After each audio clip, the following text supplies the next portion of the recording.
Savotta Jacquard XL. Bu çanta belki de dünyanın en iyi sırt çantalarından bir tanesi. Onu bu kadar iyi yapan şeylerin başında sağlamlığı geliyor. Üretici firma sağlamlığı test edebilmek için çantayı 350 metre yüksekten atıyor ya da içine tamamen çakıl doldurup bu haliyle arabanın arkasında sürüklüyor. Ve buna rağmen söz konusu çanta tek parça kalmayı başarabiliyor. Bu çantayı özel yapan şeylerden bir diğeri de inanılmaz derecede vücudunuzla uyumlu olması. Çok geniş ve sağlam bir bel kemerine sahip. Ayrıca birçok noktadan ayarlanabiliyor. Bunların hepsi bir araya geldiği zaman da onu çok fazla doldurduğunuz halde hala sadece omurlarınıza, omuzlarınıza, sırtınıza değil kalçalarınıza da yükü dağıtabiliyor. Böylece siz onunla uzun yürüyüşler yapabiliyorsunuz. Elbette bu sağlamlığın ve bu kadar ayarlanabilir özelliğin bir bedeli var. Çünkü Savotta tek başına daha içine hiçbir şey koymasanız bile yaklaşık 3,5 kilo 4 kilo ağırlığında bir çanta. Biraz sonra ölçeriz. Boyutlarına bakarız. Bu çanta 80 litre olarak tasarlanmış ama üstündeki bölümü açarak, şapkayı genişleterek isterseniz 100 litreye kadar yükseltebiliyorsunuz. Ve söylemek zorundayım. Eğer içine koyduğunuz şeyler sadece hacimli değil aynı zamanda ağırsa o 100 litre olmasına rağmen 100 litre kadar doldurduğunuzda her ne kadar tasarım harikası olsa bile yürümek gerçekten zorlaşabiliyor. Jacquard'ı bugüne kadar en fazla 42 kilo ile denedim. 42 kiloda sırtıma aldığım zaman kabaca 25 kiloluk bir çantayı taşıyormuş hissi verdi. Ama 25 kiloyu uzun süre taşıyan arkadaşlar bana hak verecektir. Bu bile inanılmaz ağır. Dolayısıyla da büyüklüğüne kanmayın. İçini istediğiniz kadar doldursanız da evet o dayanıyor ama bir süre sonra siz dayanamıyorsunuz.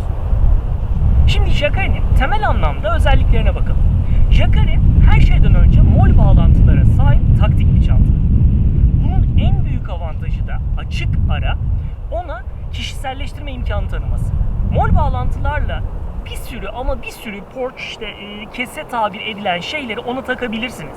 İstediğiniz şeyleri sağına, soluna, önüne, arkasına hatta üstüne bağlayabilirsiniz. Ayrıca çok sağlam, gerçekten çok sağlam kilit sistemine sahip ağır hizmet kayışından yapılmış mol bağlantılar ve kayışlar etrafına başka şeyleri de sabitlemenizi sağlıyor. Dolayısıyla da ona taktığınız hiçbir şey sallanmıyor.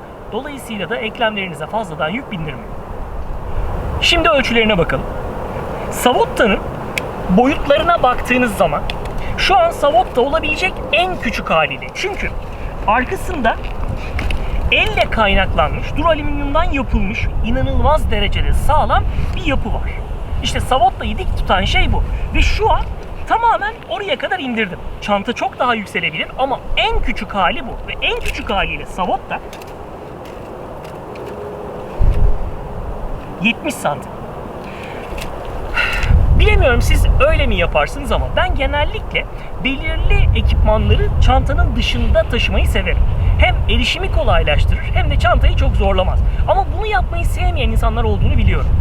Savotta o kadar yükselebiliyor ki onu bu haliyle kullandığınızda baltanızı ya da koskoca bir testereyi bile içine sığdırabilirsiniz. Peki o en yüksek haliyle acaba kaç santim? Savotta'yı yükseltmek istiyorsanız yapmanız gereken iki şey var. Bunlardan bir tanesi üstündeki şapka bölümünü arkadan görmüş olduğunuz bu bölgeden yükseltmek. Onu maksimum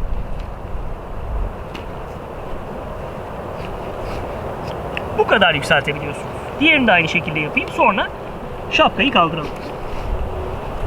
Bunu yaparken bir taraftan da şapkayı ana çantanın ön kısmıyla bağlayan klipsleri de büyütmeniz gerekecek.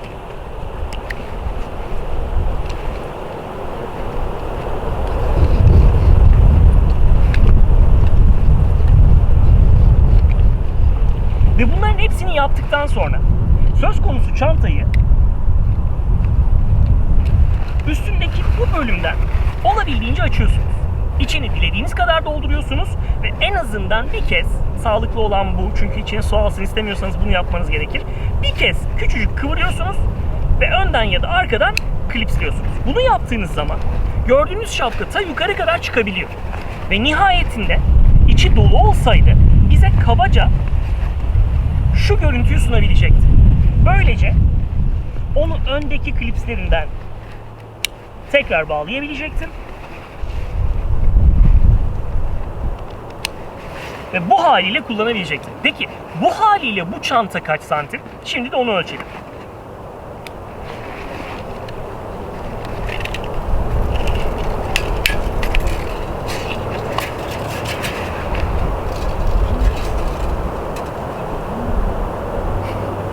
115 santime kadar yükseltebildiğiniz bir çantadan bahsediyoruz. Bu haliyle 100 litreye yakın size taşıma alanı sağlıyor. Şimdi bu çantanın genişliğine bakalım. Onu isterseniz en alçak haliyle yani 70 santim, isterseniz en yüksek haliyle yaklaşık 115 santimde kullanın. Genişliği değişmiyor. Eğer ona ayrıca mol bağlantılarından keseler takmaz ya da sağına soluna bir şey eklemezseniz.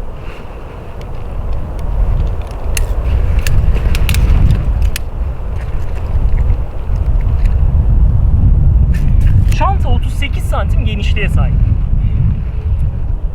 Farklı kullanımlar için aslında avantaj ya da dezavantaj olabilir. Ben kendi adıma ince çantaları daha çok severim. Çünkü ormanda, eğer karışık bir ormanda yürüyorsanız ve zemin çok ama çok sağlam değilse, geniş çantalar yürüdüğünüz yerde size bir şekilde eziyet etmeye başlayabilir. Sizin geçtiğiniz yerden çanta geçemeyebilir. 1. 2. Bu tür çantalar, yani genişletilmiş ya da arkaya doğru itilmiş çantalar sizin dengenizi bozar. Sırtınızda yeterince sabit kalmadığı için sizin yürüyüş konforunuzu etkiler. Peki uzun çantaların hiç mi dezavantajı yok? Tabii ki var. Uzun çantalar sizden sonra yukarı doğru bayağı bir devam ederler. Böyle olduğu zaman da sizin altından geçebileceğiniz yerlerden onlar geçemez. Bu yüzden defalarca ensemden içeri bol bol kar yediğim olmuştur. Çünkü karlı bir ağacın altından geçerken benim boyum rahatlıkla o ağacın dallarının altından geçmeye yetiyordu. Ama savot da o kadar yüksekteydi ki o çarpıp karları üstüme düşürüyordu. Bu tür eksileri düşünmezseniz ben kendi adıma ince çantalardan, ince uzun çantalardan daha çok haz ediyorum. Savot da bu sağlamlığını Binden'ye Cordura kumaşa borçlu. Ayrıca da YKK marka gerçekten çok sağlam fermuarları var. Ama tam da bu noktada fermuarlar noktasında söylemem gereken bir şey var. Ben bugüne kadar 511 Tactical, Everstock ya da Miltek gibi çantaları kullandım. Bunların her biri taktik ve gerçekten kaliteli çantalardır. Ama her ne kadar çok sağlam olduğuna emin olsam da elimdeki bu çantanın, yani Savotta'nın fermuarları biraz zor açılıp kapanıyor. Bu kalın bir kordura kumaşa sahip olduğu için diyeceğim. Hayır, 511 Tactical da aynı denyeye sahip. Dolayısıyla da onda da sorun yaşamalıydım. Evet, kaliteli olabilir ama gerçekten beni zorluyor ve açılıp kapanırken bir şekilde diğerlerindeki konforu bulamadığını söyleyebilirim. Taktik, yani iyi düşünülmüş çantaları kullanmayı seven biriyim. Ve alışkanlığım 511 ile başladı. 511 Tactical'ın sahip olduğum çantalarının bir artısı vardı Savotta ile karşılaştırıldığı zaman. O da gözleri. 511'i az doldurmam gerektiği zamanlarda bile kullanabiliyorum. İçinde oradan oraya giden ekipmanlar olmuyor. Neden? Çünkü 511'in bir sürü ve çok akıllıca düşünülmüş gözleri var. Bunlar sağlam. File olsalar da, normal olsalar da sağlam gözler. Ama önümde görmüş olduğunuz bu çanta bu anlamda hiçbir avantaja sahip değil. Yani göz fakiri. Bunu söylemeye hakkım var galiba. Toplamda 3 tane gözü var. Biraz sonra 3 çeşit gözü var. Biraz sonra hepsini teker teker göstereceğim. Halbuki 511'de zannediyorum 15'in üstünde göz var. Ve modelden modele değişse de onların çok fazla gözü olması genellikle ortak yanları. İşte bu noktada Savotta'nın bir dezavantajı olduğunu söyleyebilirim. Peki hangi gözlerden bahsediyoruz? Teker teker göstermeye başlayayım. Hatta o gözleri de ölçelim. Çünkü çok az gözü var. Kullanmanız gerekirse ne kadar olduğunu bilin. İlk bahsedeceğim göz şu görmüş olduğunuz şapkanın altında. Muhtemelen buradan rahatlıkla görebilirsiniz. Burada yaklaşık 5 litre olduğu söylenen bir göz var. Eğer onu kullanmak isterseniz içine en fazla ne sokabilirsiniz söyleyeyim. Fermuarın en son açıldığı yerden itibaren sağlıklı olarak 25, çok zorlarsanız 26,5 santim genişliğinde bir şey onun içine sokmanız mümkün. Derinliğine bakacak olursanız bu gözün şapka boyunca devam ediyor. Ama şapkanın kıvrıldığını unutmayın. Dikiş noktasında bile böyle dizayn edilmiş. Ama bunu göz ardı etseydik 30 santimden biraz fazla olduğunu söyleyebilirim. Ama dediğim gibi kıvrımlı ve şapka hemen üstüne oturduğu için içini çok verimli kullanamayacağınız ortada. Peki bu birinci göz. Başka gözü var mı? Hemen gidelim Savotta'nın içine. Üstten açtığınız zaman Savotta'yı şunu cebime koyabilirim şimdilik. İçine doğru ilerlediğinizde arka tarafında Bu camelback denilen, hadi biz ona suluk diyelim. Camelback tabir edilen şeyleri içine koyabilmeniz için bir göz dizayn edilmiş. Bu herhangi bir fermuara sahip değil ama güçlü bir lastiğe sahip. Dolayısıyla içine koyduğunuz şey orada kalacaktır. Boyutlarına bakalım yine. Dikişli olan yere kadarki boyut 28 santim. Ama muhtemelen 28 santimlik bir şeyi buraya sokmaya çalışırsanız zorlanırsınız. Firma 13.3 inçlik bir laptopu buraya rahatlıkla koyabileceğinizi söylüyor. Derinliğine bakarsak 35 santim. Dolayısıyla da küçük bir göz değil ama her türlü şeyinizi alması için de uygun değil. Çünkü sonuçta dar bir göz. İçinde başka herhangi bir göz yok. Üstünde başka herhangi bir göz yok. En kullanışlı, gerçekten inanılmaz derecede bu çantayı kullanışlı kılan asıl göz şimdi aşağıya gittiğimizde göreceksiniz. İşte burada. Burada koskoca bir göz var. Burası 34 santime 34 santim ki gerçekten çok iyi düşünülmüş ve içine dünyaları alabiliyor.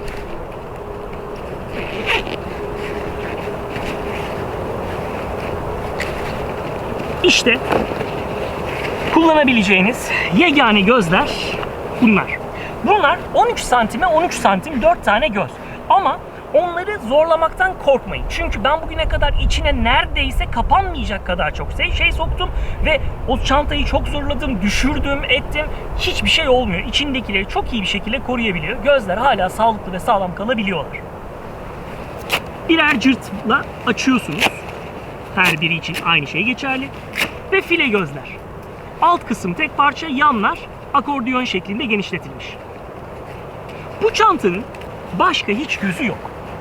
Yeter diyorsanız sorun yok ama eğer dediğim gibi başka taktik çantalardan şımarttıysanız kendinizi, onun gözleri size yetmeyebilir, bilginiz olsun. Burada gördüğünüz yapıda üstten kendisini ayıran böyle bir mekanizma var. Bunu açıyorsunuz.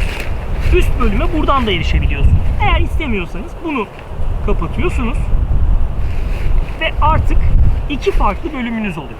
Ayrıca alt bölümde şurada görebileceğiniz şekilde karşılıkları olan klipsler var. İçine koyduğunuz şeyleri böylece çok rahatlıkla sabit tutabiliyor. Bunlardan 2 tane var. İkincisini de göstereyim ve takayım. 2 tane klipsimiz var. Alt gözde bu kadar. Son olarak yanlarda cep tabir edilebilecek her iki yanda simetrik olarak yapılar var. İşte burada. Çok kullanışlı ve güçlü olduklarını söyleyebilirim. Ben oraya tam boy bir tüfeği çok rahatlıkla sokuyorum. Yukarılardan tutturmadığım halde sadece o cep o tüfeği taşıyabiliyor ki bahsettiğimiz şey 7 kiloya yakın. Aynı şey bu tarafta da var. Baltanızı ya da sahipseniz öyle uzun testerelerinizi değerlendirebilirsiniz. Yürüyüş batonlarınızı koyabilirsiniz. Bir sürü şey için çok yeterli. Ayrıca her iki yanda gördüğünüz gibi oldukça sağlam 2'şer tane kayış mevcut. Cebin içine oturup yukarı doğru uzattığınız her şey bu kayışlarla istediğiniz kadar gererek sabit kalabiliyorlar. Aynı şey diğer taraf için de geçerli. Gördüğünüz gibi bu tarafta da aynı kayışlardan var. Bu arada bu görmüş olduğunuz kilit mekanizmaları inanılmaz derecede sağlam.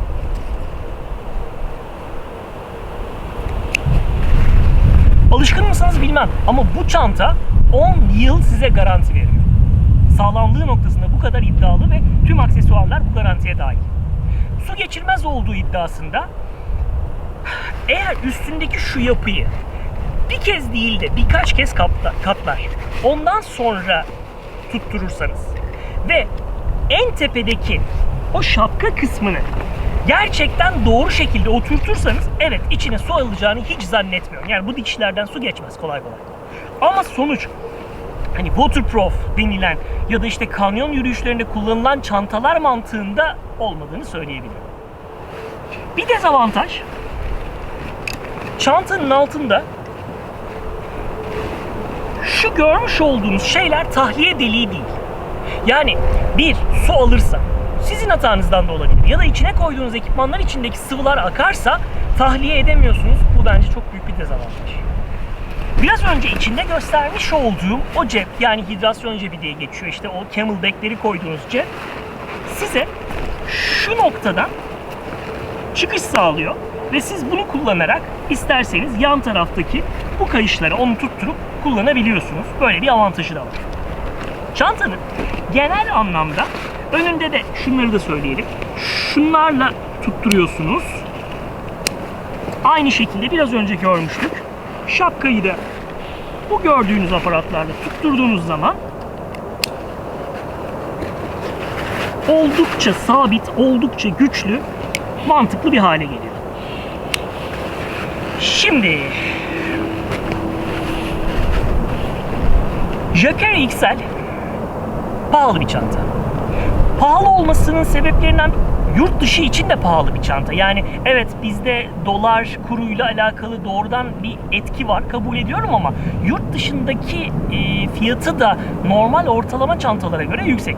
Türkiye'de şu an bu çantaya sahip olmak isterseniz yaklaşık 5500-5600, belki 6000 liraya yakın rakamları gözden çıkarmanız gerekir ve çok sık üretilmiyor.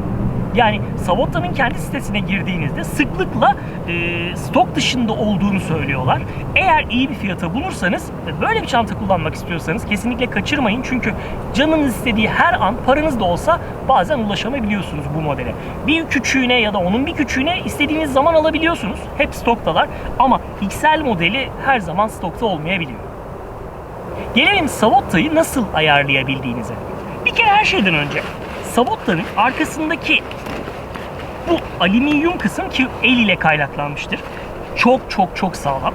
Bu alüminyum kısım aslında şu yapıya, sırtınıza oturmasını sağlayan yapıya tamamen kayışlarla bağlı.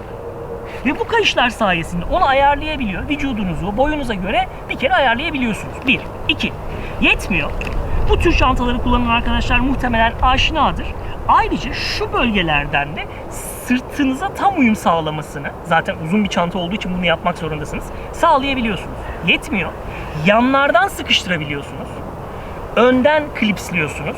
Her şey bittiği zaman, kemerini de istediğiniz gibi ayarladığınız zaman iş bitiyor ve harika bir stabilizasyon, durağanlık veriyor sırtınızda. Yani hiçbir şekilde sallanmıyor, sizi yalpalatmıyor. Kesinlikle çok verimli. Önce sırtıma bir takayım.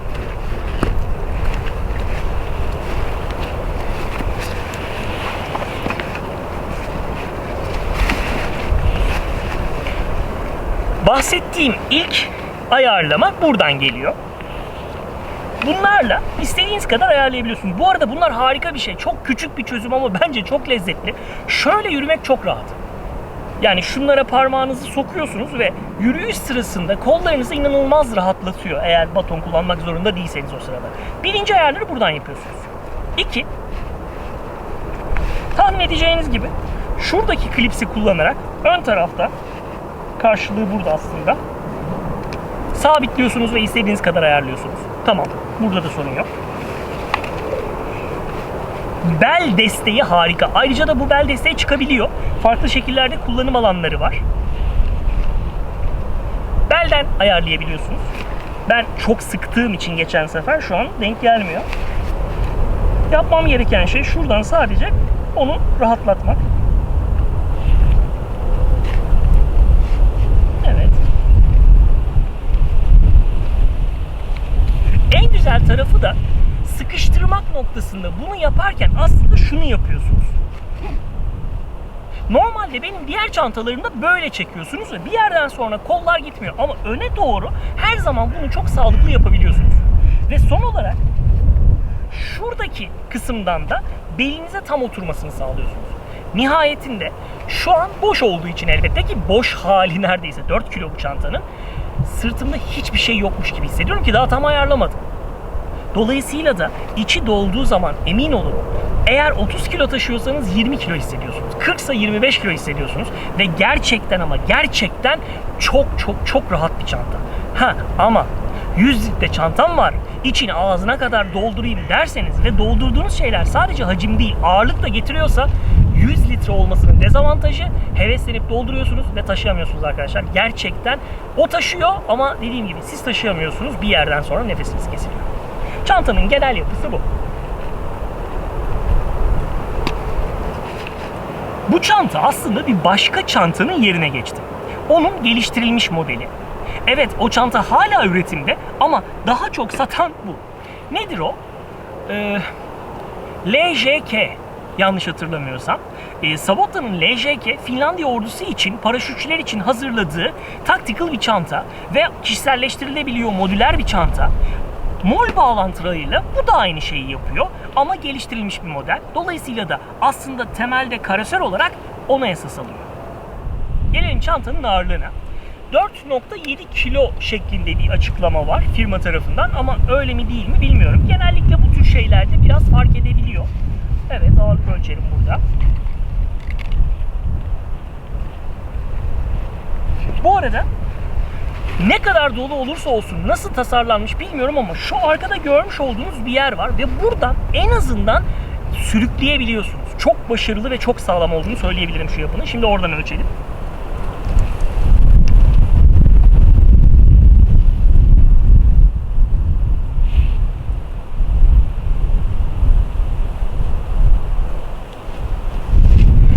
Etkisi yüzünden tam ölçmüyor olabilir ama şu anki haliyle neredeyse 4 kilo 100 gramdan bahsediyor. Bir daha ölçelim. Daha sağlıklı olsun. Haksızlık olmasın.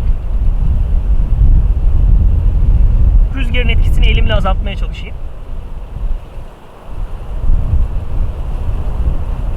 4.965. Yani aşağı yukarı 4 kilo. Olabilir, normal. Yani bilmiyorum onlar ölçümleri yaparken hangi mantıkla yapıyorlar. Belki biz yanlış ölçüyoruzdur. Önemli değil. Ama sonuç, böyle bir çantayı alıyorsanız aşağı yukarı 4 kilo bir maliyete, yük maliyetine katlanmak zorunda olduğunuzu unutmayın. Aşağı yukarı her kampçının taşımak zorunda olduğu belirli ekipmanlar vardır. Elbette bunlar farklılık gösterir. Barınma seçeneklerinden hangisini tercih ettiğinize ya da bütçenize göre. Ama nihayetinde 3 aşağı 5 yukarı çok uç, minimalist kamp yapmıyorsanız ya da aşırı konfor odaklı değilseniz taşıyacağınız şeyler bellidir. İşte Savotta acaba bunları ne şekilde, nasıl taşıyabiliyor size göstermek için Savotta'yı aşağı yukarı her kampçının kullanacağı söz konusu ekipmanlarla dolduracağım. Dolduktan sonra kaç kiloya gelecek ve nihai olarak da ne kadar konfor sağlayacak, bir de öyle görün istiyorum. Sonuç olarak Savotta Jacari XL bugüne kadar sahip olduğum en büyük çanta. Aslında normalde küçük çantalarla, hatta çantasız kamp yapmayı seven biri olarak çok hevesle onu satın aldım. Çünkü gerçekten çok uzun kamplara çıktığım zaman ya da bir şekilde gerçekten konfor odaklı olmasını istediğim zamanlarda sağlam bir çantam olsun istedim. Bugüne kadar sahip olduğum diğer taktik çantalardan onu öne çıkaran şey, evet bir sürü artısı olabilir, onların da var. Ama en önemli, benim için en önemli tarafı sırtımda bana ağırlığı çok az hissettiriyor olması.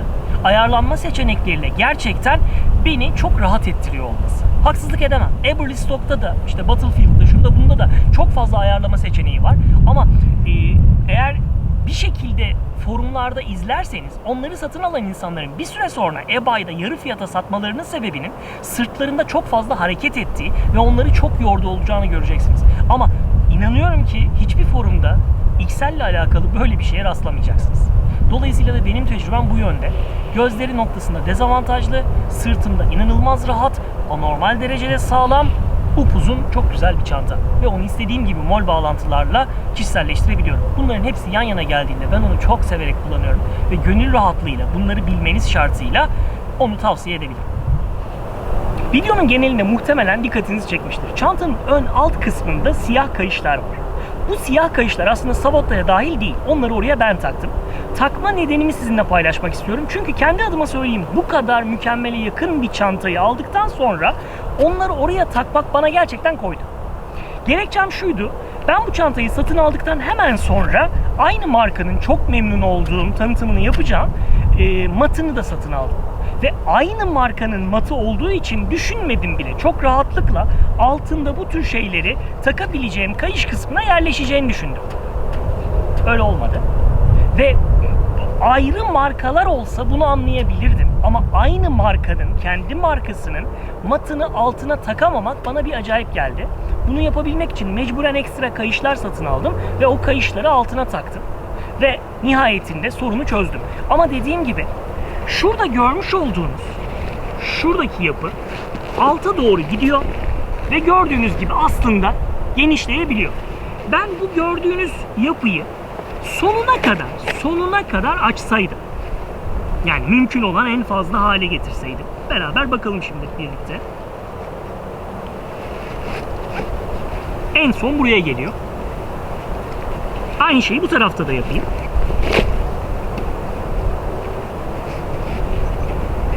En sona getirdim.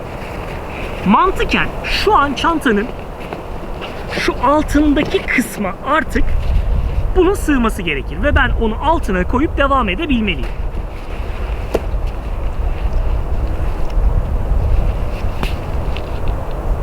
Mümkün değil. Çok zorlarsam evet yaparım ama kamp alanında bir daha bununla uğraşmam ben. Ya da onu oradan çıkarmak benim için bu kadar eziyetli olmamalıydı. Aynı markanın matının buradaki kısma girmiyor olması çok ilginç. Bunun için benim söz konusu şu yapıyı tamamen devreden çıkarıp firmanın sattığı, ekstra parayla sattığı kayışları alıp bunu buraya öyle sokabilecektim. Ve bu bana çok mantıklı gelmedi. Dolayısıyla da ben onun yerine çok daha ucuz olan, zaten kullandığım, var olan kayışlarımdan bir tanesini buraya taktım. Onu istediğim büyüklüğe, dilediğim gibi mol bağlantılar sayesinde getirebiliyorum. Ve nihayetinde de söz konusu matı içine istediğim gibi sokup altını sabitleyebiliyorum. Nihayetinde bu kadar iyi bir çantayı tasarlamış, 10 yıl garanti verebilecek kadar ürününe güvenen bu Finlandiya markasının şu kendi matını altına takmak için benden ekstra aparat parası alması kendi adıma çok kabul edebildiğim bir şey değil. Kadı kızı mantığı diyebilirsiniz ama dediğim gibi benim için önemli bir detaydı. Paylaşmak istedim. Kendi adıma bunu firmaya yazacağım ve cevaplarını gerçekten merak ediyorum. Eğer cevap verirlerse sizlerle de paylaşırım.